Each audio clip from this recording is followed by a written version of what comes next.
with how high the stock market is and all of the money coming from AI, there was this report that just came out that said $300 billion is going to go back into the economy. And the reason that made me even more of a bear is I realized he nominated someone, but he still has to like go through approval and everything else. There's never been a time where they said no. So except for right now, we'll see. Maybe. What's going on, guys? Welcome to Collecting Keys. I'm Mike DeHaan here with my co-host Dan Austin and Dylan Cook. Rounding out January today, recording this on the 30th. So hopefully you guys had a good first start to the year. And I'm sure that statistically, at least 70% of you have given up on your New Year's resolutions. So sorry, sucks to suck, I guess. Yeah. I'm in that statistic. It's probably more than 70, honestly, if you look at it. So I would say the gym has gotten less crowded lately. Oh, of course. Yeah. No, don't be hating on those people. They're trying. They're just. It's like it's addiction. It's like they're addicted. They're just in the early stages of it. And they're trying to overcome something, but they can't. So maybe next year will be the year that they finally break through and get healthy. 15th try, 15th time's the charm. They've been trying to get back in shape since they are 25. They turned 40, and now it's. But that's why you have to. It's a disease, man. It's a disease. It's a disease. Hey, I will never ever hate on somebody that's like at the gym actually putting in effort. I will only hate on the person who talks about all the effort they're putting in that they're not actually putting in, which is a lot of people. Totally. Yeah. So, they're literally there for like 10 minutes to take their Instagram post and then head out. Yeah. Totally. Yeah. Or they're like, they talk about they're dieting, but then you see them ordering a cheeseburger at lunch. Like, fucking come on, dude. You know what though? I don't care if it's a fat dude doing that, honestly, because it's like, you know what? You're living that life. It's the skinny 23-year-old that's talking about how hard they're working. I'm like, no, you're not working hard. You're skinny and you're 23. Yeah. Well, I don't care if they do that in general, as long as they don't pretend like they're not and then complain about it. Like people are free to do whatever they want. I really don't care.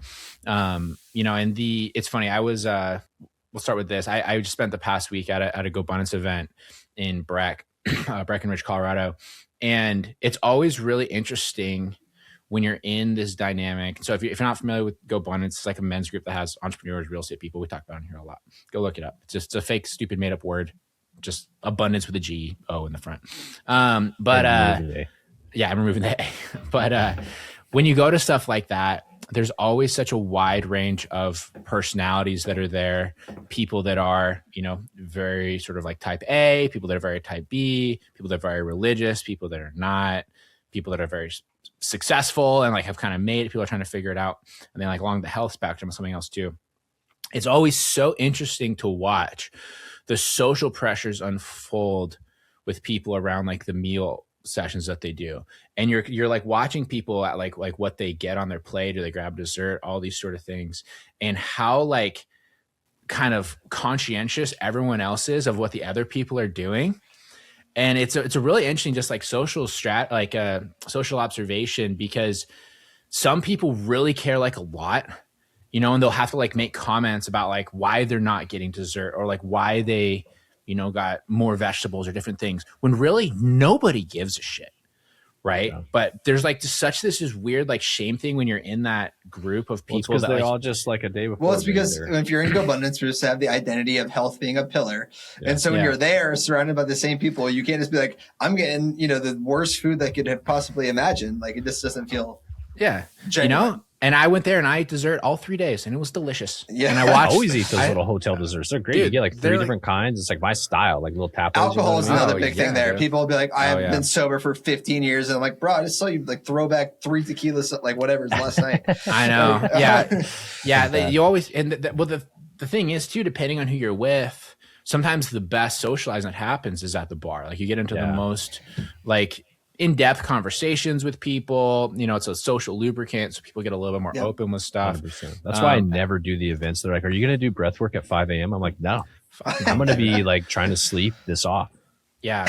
But I know one day I went to lunch and we went to this really awesome place, and they had this really awesome cocktail menu. And I'll be honest, I succumbed to the social pressure, and I did not order a delicious Bloody Mary that the lady across the road from me had. Why? Because I was the only one. Everyone was like, water, don't drink. I'm like, See what's funny? If they would have started with you to order and you ordered Bloody Mary, I bet other people around the table would have gotten a Bloody Mary. But because whoever went first got the water, you know, that's how it works. You're not wrong. Dude. I live my life by, you know what? I don't care what other people are doing. I'm just going to go all in. If I'm a person, like, I don't drink alcohol a lot or in excess, but I'm also the person that will drink it when it's the most inopportune time. And I'm feeling like having a cocktail. It's not the right time to do it, but I'm going to do it.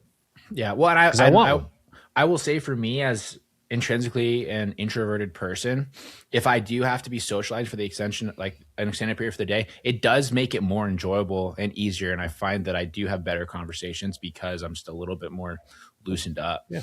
Like when we were at the private lending conference in Las Vegas, we went out with those bankers and we both got drinks at lunch. Dude, that was like the best day. That was like the main networking day. I just had was a good day. It was a strong drink. I was like a little bit just like, you know, these bankers are all wired tight, not in their suits and stuff, you know. Yeah. Especially the bankers, man. You got to get the bankers the drinks. Like, let me buy you a drink. They will later in the day sometimes, but the bankers are stuffy, but the other private lending folks aren't. Yeah, the other private lending folks are definitely not, dude. They were like, we went to that one in Newport Beach. Dudes were getting freaking wasted. Ooh, that was like awesome. We're like, this is our crowd. This is why we're meant to be financed. Nobody there is worried about what they're drinking or eating. No, at all. But yeah, outside of that, though, it was a solid conference. It was really interesting to see, like, so in GoBundance, you have to have I think it's $2 million net worth to join now. And a lot of people have businesses. And so they're all generally higher income, higher net worth people. It was really interesting to hear the variation on like market sentiment. And then also too, just like general situation that's happened over the last 12 to 15 months there, 12 to 18 months rather. Because when I joined in 2021, everyone was kind of on like the same track of where you were kind of like invincible, marketing, all sort of stuff. And in the last year, stuff has really separated. And so many people are like super bullish. Some people are super bearish on like the market. There's not really a lot of people that are like in the middle. People tend to be very extreme one way or the other. And then same with their businesses. A lot of people either crushed it last year or a ton of people did really, really bad. You know, and not even like, oh, you know, it's kind of just whatever. Like they like lost their asses. And the difference in those people, I would say typically are around how they have built their business. If it's dependent on the broader market, they tended to fail. If it was focused on like creating value or like actually having something to offer versus just like accumulating assets or doing different things, they tended to do a lot better. And something else that I think is pretty interesting is over the last number of years, residential real estate has kind of been shit on by the big like multifamily, the commercial, industrial kind of folks, because it's, you know, even Brandon Turner is very famous for this. Like, I wish I'd gone bigger sooner. All the bigger sooner guys that started in like 21, 22 are completely cooked. All the residential guys are doing just fine, you know? And it was kind of interesting to see that. And then I'm generally a bear on the market right now. You guys listen to the show at all, you would know that. And I'm even more so after going to this event exclusively because the only thing that all like the bullish people on the market would say is, with how high the stock market is and all of the money coming from AI, there was this report that just came out that said $300 billion is going to go back into the economy, right? And they kept saying this shit over and over. And the reason that made me even more of a bear is I realized how they just don't understand that that's not going to go to the buying population of your houses. That's not going to go to the general population. That's going to go to the shareholders and the CEOs and everything else. So I'm like, I don't know what you're talking about, man. And all that build out, they latched onto that. The build out is for like industrial commercial properties, not residential. And I know, not to get on a tangent away from you, but all the AI build out, it's usually bad for the residential neighborhood, at least now, because it increases the electric prices of all the surrounding neighborhoods because of the data, the power that it needs. So yeah. Sorry, go on. And there's a lot of infrastructure changes that have happened because of that too. I was actually just talking to my father-in-law. And he was saying that in Montana, where he lives, it's a really big problem because out there's a ton of land. And there's relatively cheap power. So they've been building a lot of these data centers out there, for AI. And it's actually, they don't got that much power there though, unless they don't coal, baby. Exactly, and Get that's rid the of all problem. those Democrats. We can have some real power around here. Solar power is trash, dude. Yeah, why do you think all the AI people are on Trump's side right now? They recognize that. They realize they're like, oh shit, this ain't gonna work. They're like, actually, I don't give a fuck about the penguins. They're like, actually, I like money more than I do the environment. Well, that Davos event just happened, the World Economic Forum, and last year, the past couple of years, it was all about climate change. There wasn't a fucking peep of that this year because they're like, Greta wasn't even invited. I changed. Yeah, not at all. It's because that's honestly, I feel like climate change is a privilege, right? To be able to worry about something like that. Yeah, totally. And I don't think anybody has the privilege right now. We've got so many crazy letting world cows politics fart or whatever for like all this like CO2 emission. But then if you ever look at the energy output between every developed world and China's literally like 20x higher. Oh like yeah. So like just the Pareto's principle of 80-20, like you're not going to make any effect unless China decreases their output, and that's not going to happen. Totally. Yeah, well, I would say it's a privilege to care about that on a personal level, right? Because you don't have to worry about anything else in like the hierarchy of needs. No, it's a privilege level because how many people in Africa care about it that are in third world countries? They don't. That's what I'm saying. Wealthy governments tend to do that, or I shouldn't say wealthy governments. Governments without too much to worry about really start caring about it. Well, see, this is where our political spectrums change because I think that as a wealthy government, you do have a global responsibility to worry about climate change. A responsibility, but that's a responsibility comes with privilege.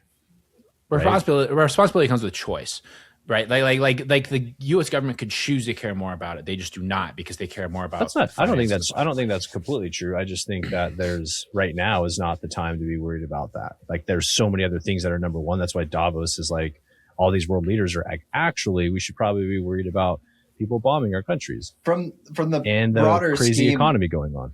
Yeah. What are the most immediate concerns is one point.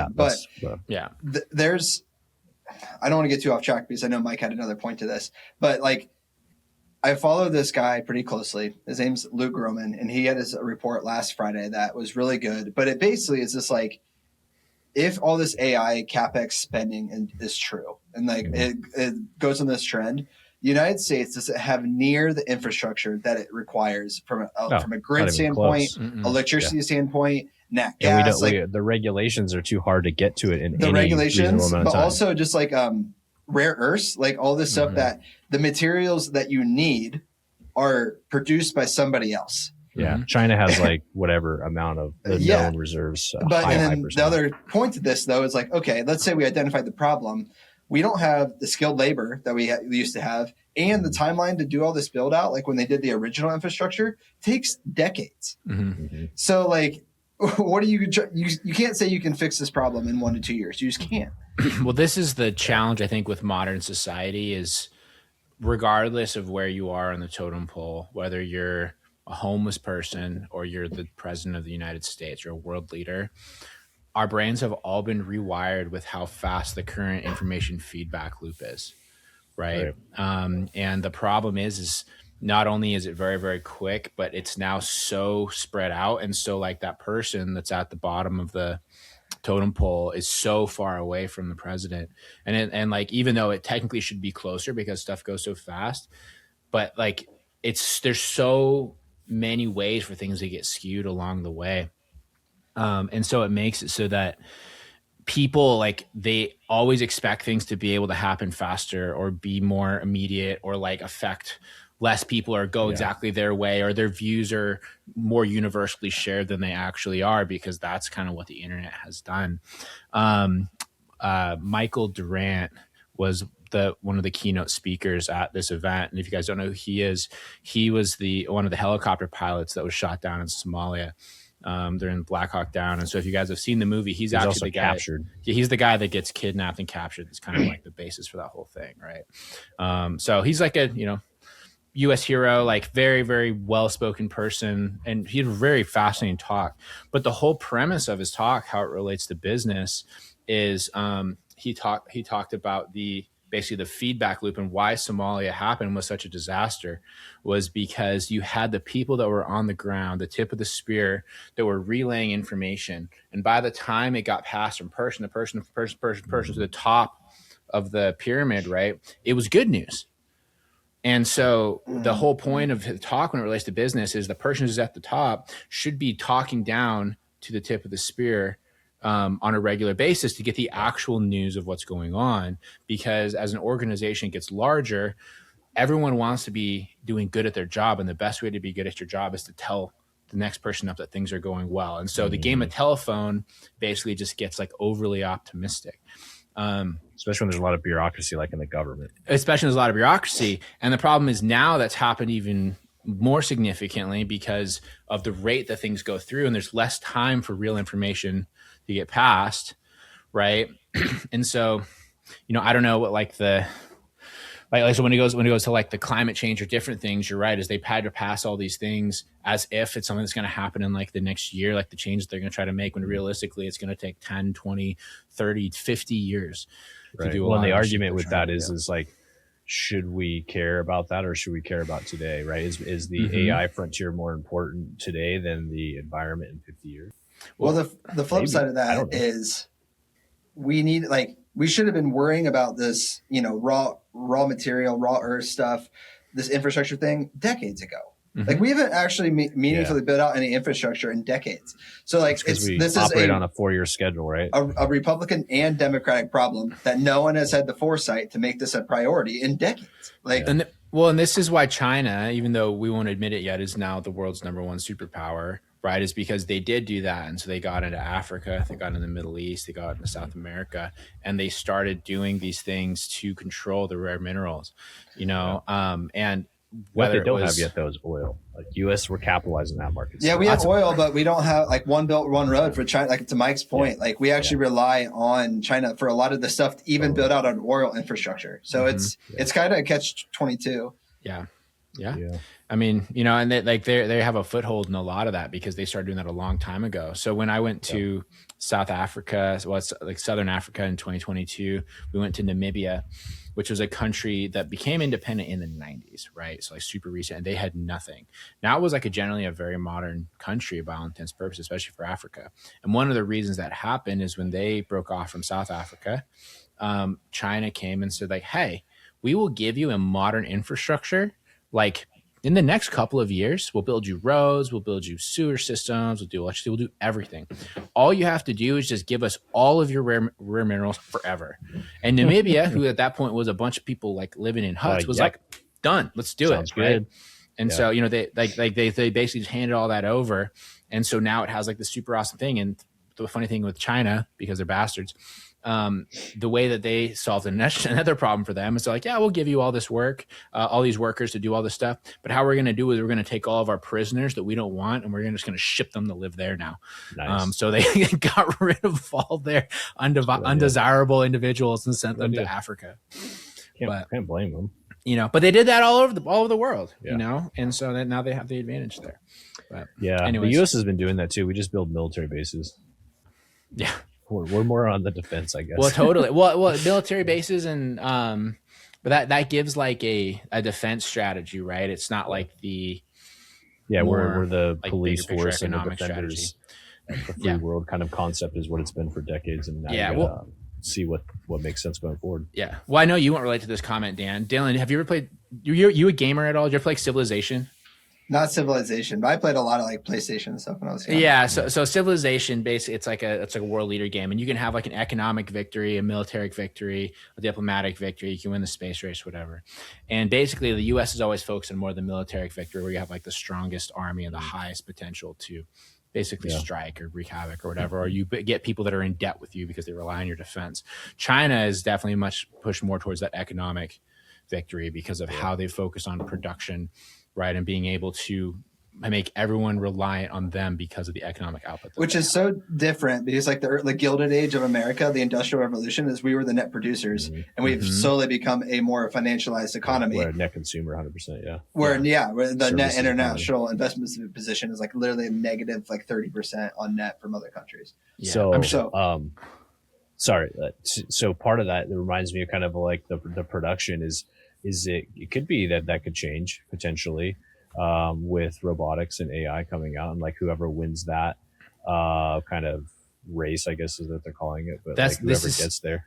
such a great transition. I'm sure you guys saw this yesterday about Tesla shutting down their car production to build robots. Yeah, they're not producing their premium, like what the S and the X, which are like their premium lines. They're stopping that. Well, that I don't think anybody's dropping 100 something grand on a battery car anymore. They will drop whatever it is for the Model 3, which is like the cheap version. Yeah, but the fact that they're moving entirely towards building robots is crazy. Something that hasn't even been adopted by society. Like, what are these robots even going to do?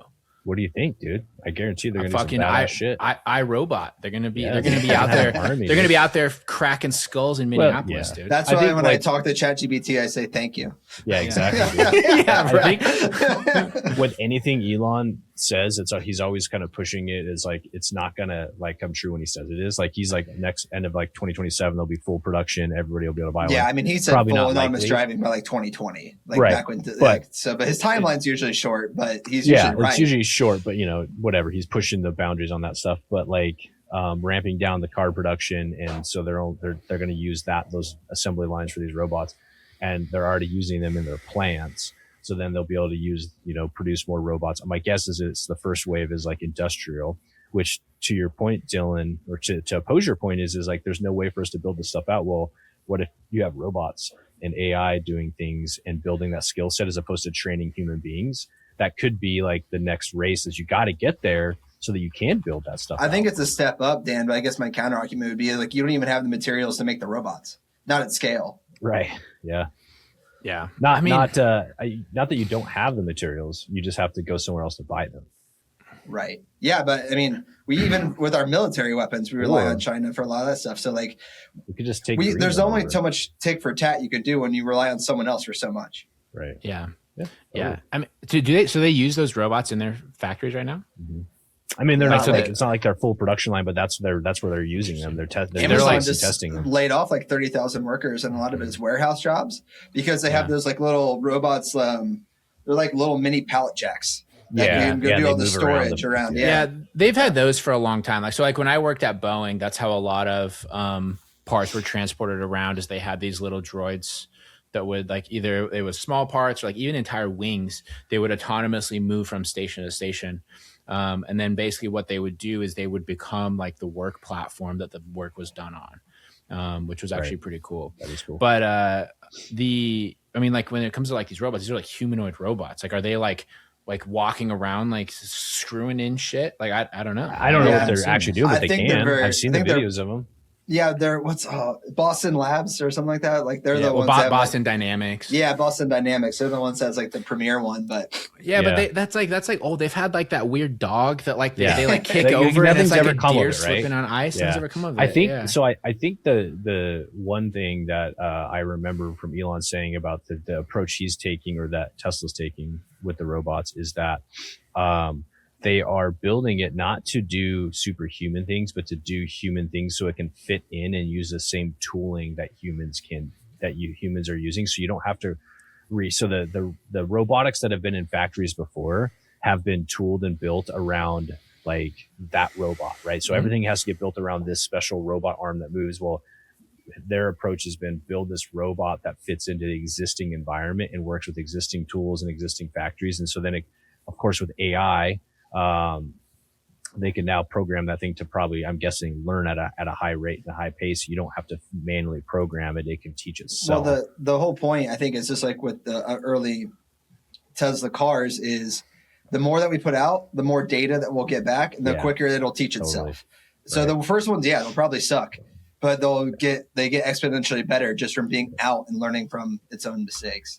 And one thing that like of that learning curve that I think, and I don't know how it happens, but I think that the energy requirement to power what they're saying is required. It's too steep. It's not possible.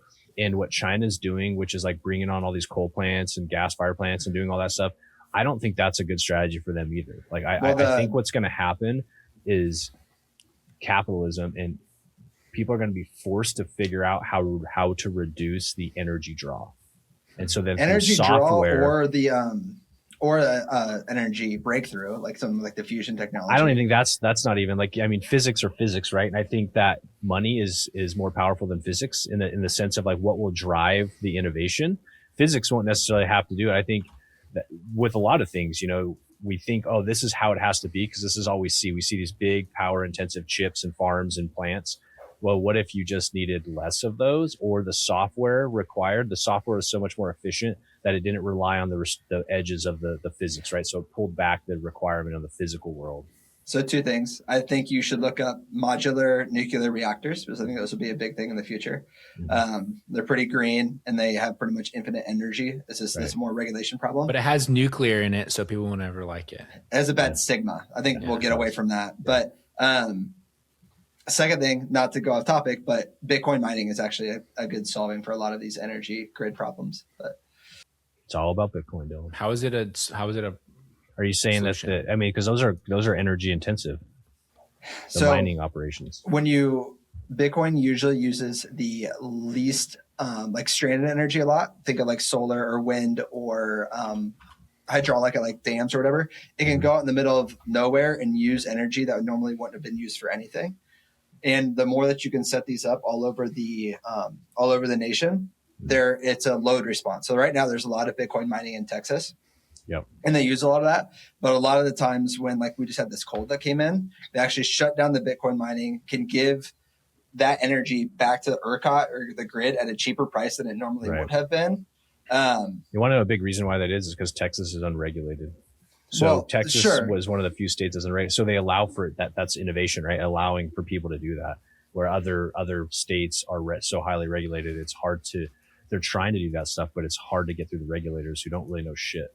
Right. So think if you're, let's say you're planning a town. I'll try to be short with this, but in 30 years from now, you're going to want a big hospital that's going to come in, right? Well, you have to build that infrastructure for the electric and the gas and the plumbing, all of that pretty much today, even though you don't know what the next 20 to 30 years look like. So if you can build around already developed cities with Bitcoin mining and increase your energy load just from having those there. And they don't even have to do the mining. They just can act as an extra power source for the grid at that point in time.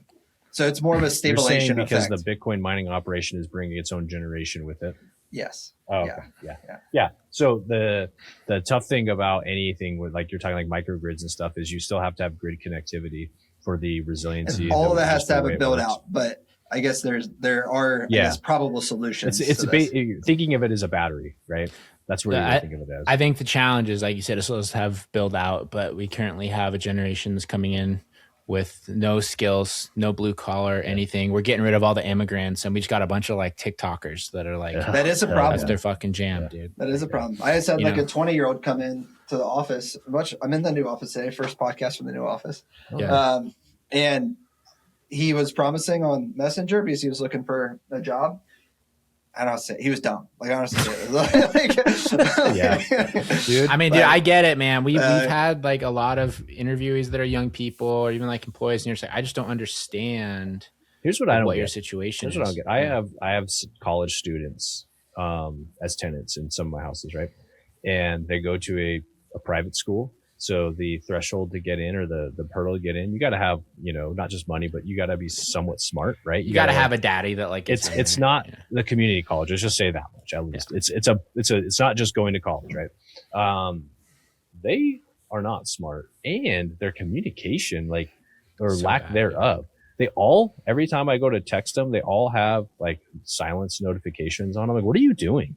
How are you communicating with your friends? You gotta Snapchat them. I think that's. And then it's like it's like 3 days later they'll text back. I'm like, what have you been doing?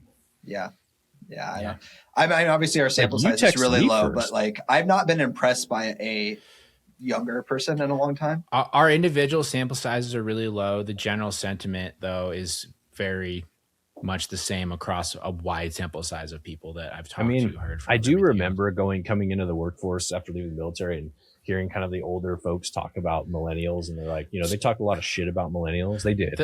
The thing they did. Yeah, totally. It's funny. I saw on Reddit today. It was like, are we those people now? This Times article came out 13 years ago, and it was talking about like the fluffy millennials. But the difference is that millennials, what they didn't like about the workplace, they're very sensitive, right? So they wanted like people to be nice. They wanted like things ordered a certain way, right? They didn't like the fact that like the hierarchy of things didn't always make fundamental sense, because you'd have somebody that didn't fucking do shit that for some reason was your boss. And you're like, what is this? But millennials in general were still very productive, right?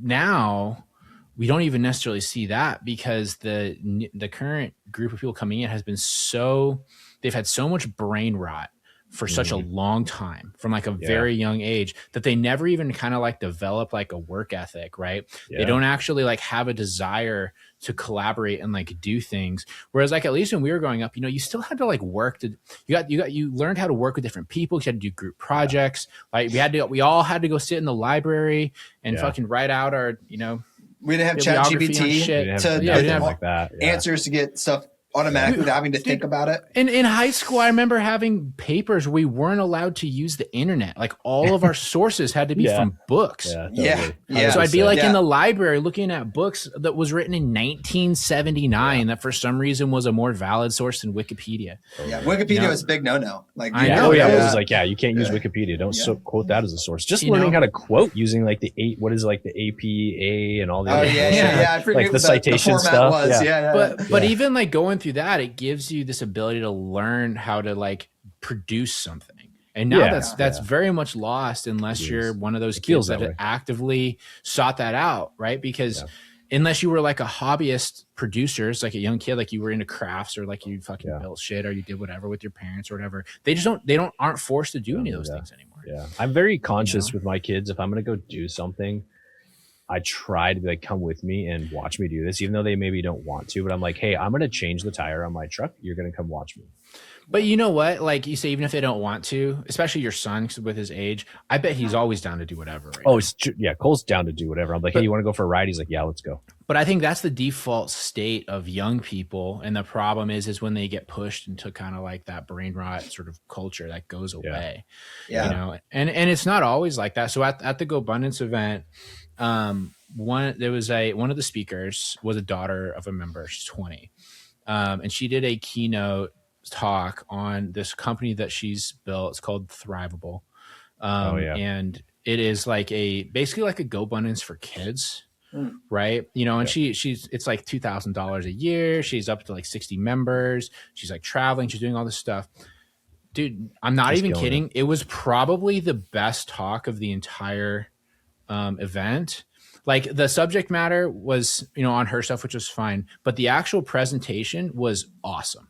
Like the way that she spoke, like how it was presented, how she built the story, all sort of things.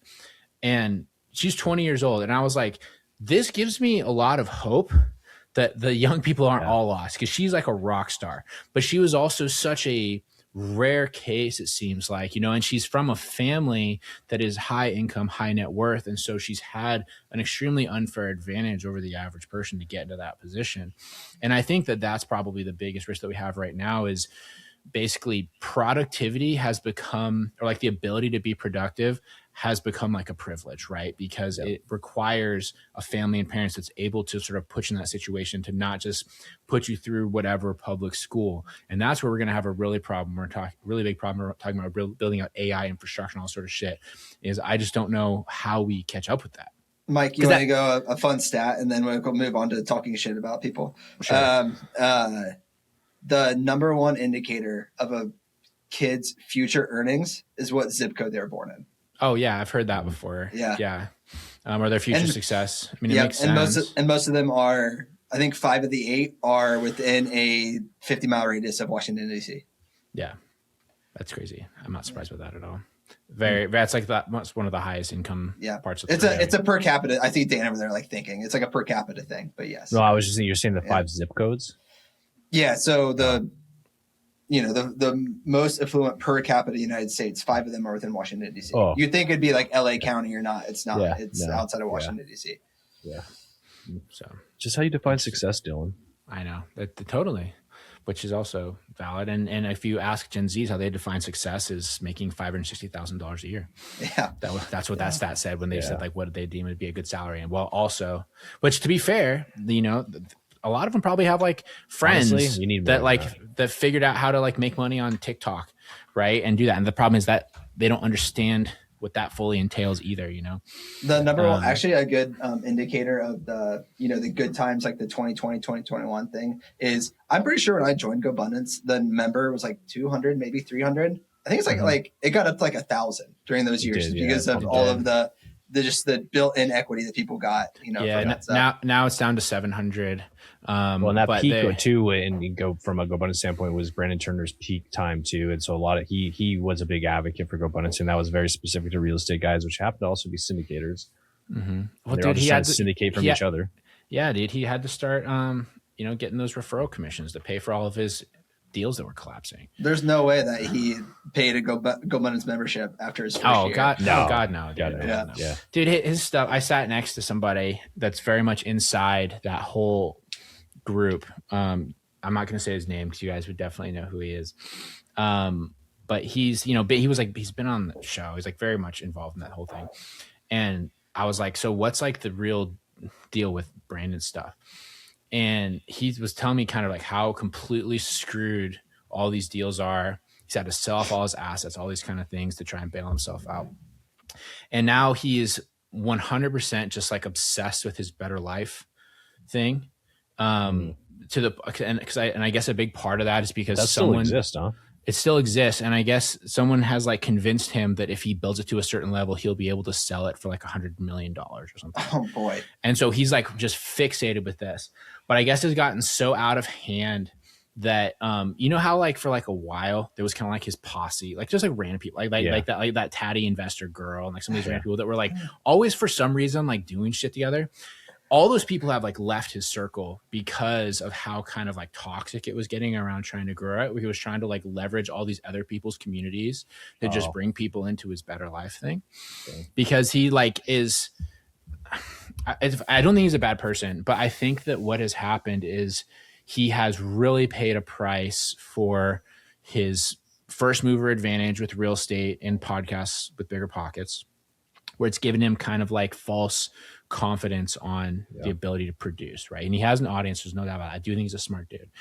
But I think that like all of the setbacks he's had over the past couple of years have created this sense of, or I guess this like lack of belief again, where he feels like he needs to have a moonshot now to catch up, you know? And so he's like trying. Like, it was like he felt like he was up here, now he's down here. Now he's down. Now he's like, I need to get back to like the big money again. Because I remember him being on Ryan Pineda's podcast a couple years ago, and he told Ryan Pineda he spends like $80,000 a month. That's wild, right? And then Ryan's like, bro, that's a fucking lot. And then Brandon's like, well, you know, if I need to make some money, he's like, I can make $1 million in a weekend if I like launch. Which back then he could. Back then he could. Now he can't do that anymore. And I guarantee you that his overhead hasn't shrunk that much. Yeah. You know, but that whole thing, man, I don't know. The guy I was eating with was sharing some of these details on just like some of the stuff that's gone down and sort of like the general attitude and things that exist. And I'm like, I feel like the entire Bigger Pockets crowd is kind of just like I don't know, the worst of the worst kind of people that are battling for relevance. Yeah. Well, I think too, like I think there's the actual true institution of Bigger Pockets, which are like the hierarchy of that. And all the people that they brought in since like Brandon and Josh and now, you know, David Green, all those guys have left. I think that's a rot in itself. And then you have all the people that are like the pseudo Bigger Pockets folks that are being around like Brandon and some other people. And they're just all about Instagram photos of what they're doing. And I don't know that any of them have any businesses that they're promoting or doing anything. It's just about being part of that. Their highlight is their Instagram reel of sharing a podcast with them. Right. And that conference, that once you're on that conference circle, is like, hey, you come to this conference, I'll give you a piece of it. The more people, you know, good looking people, famous people, you get them on there. They don't actually have anything they're producing, but they're going to a conference to talk about it. And then they're going to get a piece of that pie. Like it's like a weird circle. Well, and not only that, but like a lot of them need that to work because of all the shit that they're in from the other stuff they've done, they've gone sideways. So we have a Scale member, Alex, we had on the show, not like, I don't know, a couple months ago. He said that he was going through his pre-foreclosure list in the Bay Area. Guess who had multiple properties that were on there? Yeah, David Green. Mr. David Green. Yeah, he's a mess, dude. He's a fucking mess. Like, I got to bounce, boys, but keep talking about this one because, he's a nightmare. Yeah, no worries. We'll wrap it up here. All right. Dan's got to go and something at his kid's school. So have fun. Yeah. Tell him to say hello. All right. See you, boys. Sweet. All right. Cool. Right on, everybody. Well, thanks for listening. You guys have a great rest of your week, and we'll talk to you guys next time. This episode is sponsored by Sir Lancelot LLC, also known as SLA Capital, which, if you didn't know, is Dan and I's private lending company. So yes, we are sponsoring our own show, but what you going to do about it? It is our private lending company that offers hard money and DSCR loans to real estate investors of all types. So you can be a new investor, an experienced investor. You can be buying flips. You can be buying rentals, whatever. We can do everything. And not only that, but the rates that we offer are just as competitive, if not cheaper, than pretty much every other company out there. So whatever big company you've been working with, bring us their term sheets and I guarantee you that we can probably beat it. We have the same connections they do. We just don't have all the overhead and middlemen. So if you want to come and check us out, go to slacapital.com/keys and I will know that you came from the show. And by seeing that you came from here, when you get to closing, you will save $500 on your first loan with us. So slacapital.com/keys, we would love to fund your next deal.